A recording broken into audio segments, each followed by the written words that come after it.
everyone, this is going to be a line art tutorial that covers all bases. We'll go over how to find a good line art brush, what settings to use in my brush, such as stabilization, the angle of the brush, the texture of the brush, and so on, and finally how to outline a character in different styles. I'm going to go over it with a Q&A format, so if you have specific topics in mind, please look in the description to see if I've answered your question. Looks like we've got a lot to cover, so let's get started. Let's first talk about the brush we use for line art. I'm using Procreate here, which has specific settings, but I'm sure you can adapt the same tips and tricks for other software as well. So, can I just use any brush to do line art? While some master artists may say yes, basically you can use any tools, I'm gonna say kind of no for this one. Though technically you could use any brush to line your work, some tools are just better than others. This doesn't mean that all line art brushes have to be the same. You can still have a variety of brushes to create different art styles and moods. What brush do I use for inking or doing line art? Personally, I've used this brush called GVW Fading Edge that I downloaded online. It came in a brush pack created by George von Westphalen, don't know if I said that right, which also included a variety of great brushes for inking. I'll try to find it and include a link in the description below. And I personally don't know this artist and I'm not sponsored, but I just really like this set.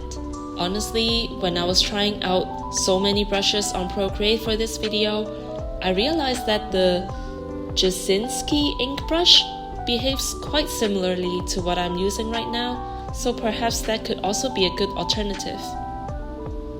Next, why do I choose this brush? In other words, what are the qualities of a good line art brush? The reason that I like this one specifically is because it's got very clean edges. It's also got great pressure sensitivity and what I would call editability. It's got a bit of stabilization. It's quite a dense brush, so you can drop the colors in easily. It's got a bit of an angle and bonus points for a tiny bit of texture.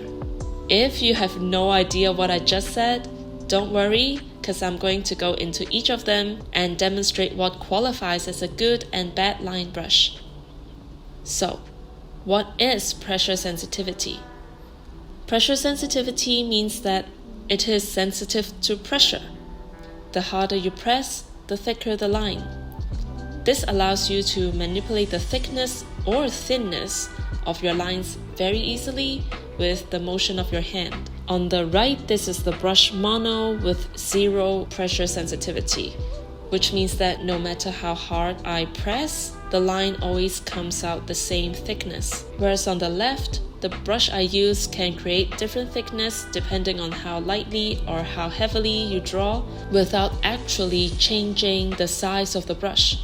So this becomes really fast and easy for me to achieve variation in my lines. What do I mean by editability? Editability, if that's even a word, by my definition just means that you can easily erase or thicken the line without it looking obvious that it's not done in one single motion. Cause it happens sometimes when you draw a line too thick, you would want to shape it by erasing the side, and when the line is too thin, you would want to add onto it, and when your stroke is too short or incomplete, you want to extend it and create a complete shape. So basically, we need a brush that is quote-unquote forgiving, that allows us to make these edits without giving the secret away and without people noticing that, oh, this is where the line disconnects and you changed it. I feel like this quality is often overlooked when people talk about ink brushes, and to me this is really the most important one. So here, I'm using the gloaming brush as a bad example. I know it's not meant for inking because, as you can see, every time you put down a stroke, it's quite obvious where it starts and ends. And I just prefer something more like this, more seamless. What is stabilization? And why you should and shouldn't use it? Stabilization smooths out the motion of your brush stroke. Let me demonstrate. a brush with no stabilization would look more jittery, and you can see all the little imperfections as a result of your minor hand movements.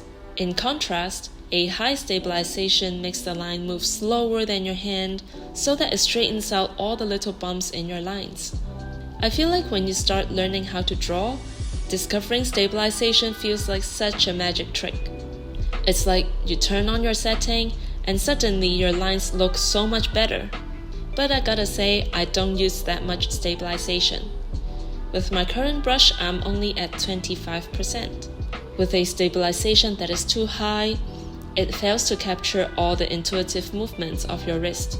For example, I try to draw a curve by flicking my hand, and it just straightens out. I love doing these subtle movements with my hands when I'm drawing, and I think it's essential that the lines capture your energy at that moment. So, as always, use it on your own discretion. What is brush density? I also need to do a quick Google search for brush density, and I don't want to get super technical. But I would say that generally, brush density represents how opaque and how hard the brush is. So a more transparent and loose brush would have a more painterly vibe, whereas a dense brush would have the inky vibe. I think this matters most because I'm gonna talk about a secret trick in Procreate. After you outline something, you can actually drop the colors into your lines.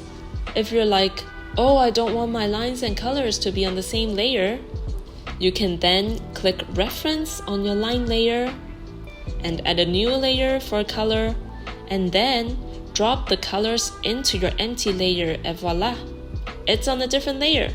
So the brush density actually helps with tying everything together.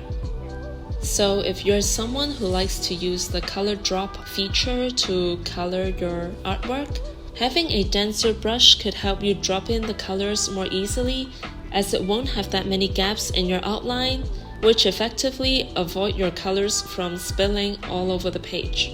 Also, you can avoid having this weird situation where the middle is a densely filled shape of color, but the lines are super loose and it doesn't really match well. What angle should I set for my brush? This brush has a slight angle to it. As you can see, when I draw downwards it's thicker, and when I draw horizontally it's thinner. This allows me to add more variation to my lines, but I feel like it's also not a must if your brush has already got pressure sensitivity. What would be a bad outline brush would be that if it's got too much angle in it. For example, I have this calligraphy brush that looks really cool, but as you start to ink a drawing, it gets really hard to control. I wouldn't want my characters to look like she has needles coming out of her face. Now onto the technical bit. How do I adjust my brush settings? In Procreate, you can adjust brush settings or even create custom brushes. Personally, I've never tried creating my own brush, but I've tried messing with the settings of the existing brushes to tailor to what I like. To do that, simply click on the brush you want to adjust. And this brings you to the brush studio where you have all these different settings. I'm not an expert in this, but if you're interested, here are the settings of the brush that I currently use. Feel free to pause and read. I don't know what everything does specifically, but I'm gonna point out the most relevant stuff. Here at Stabilization is where you can adjust the amount, and I personally recommend between 20 and 50 and not to go overboard with it. At Properties, you can also adjust how thick the brush would be, so if you're someone who likes thin lines, you can lower the maximum size. But I recommend keeping the minimum size to 0, none, so that it can get super pointy if you want it to. I also prefer maximum opacity, which as we mentioned means more dense and solid colors. And finally, after rambling about brushes, I'm gonna talk about drawing techniques. I think the most useful technique is to make the shadowy parts thicker and the lighter parts thinner. For example, on her shoulders where the light would hit, that's where the lines should get thinner. For the shadowy parts like between her arms and her body, that's where the lines should get thicker. And sometimes I would also thicken the line so much that it blends into the shape of the shadow itself, just like what I did in her sleeve. Remember, keep your wrist loose, flick your hand around, and don't be afraid to rotate your canvas so that it matches the movement of your hand. I also like to have the thickness of the lines correspond to the importance of the objects. For example, the wrinkles of her dress are such a small detail that I can use a really fine line, followed by the bigger folds of her dress and then the outline of the character. I know some artists also like to use a really thick border to outline the silhouette of the entire character, but I don't really do that a lot because I feel like that could easily make them look like a sticker. And here's another variation of the outlines using another brush and another brush. So as you can see, a softer brush gives a softer feeling, and a harder brush suits a more angular and comic book style. Here's the final tip. Go to your line art layer, tap on it and select Alpha Lock. And now you can color your lines to match. At the end of the day, these are just my preferences and my practice. You just gotta explore and find what you like. Thank you so much for watching. I hope this has been useful for you all, and don't forget to like this video, subscribe, and follow my Instagram. Leave a nice comment if you want. See you all very soon.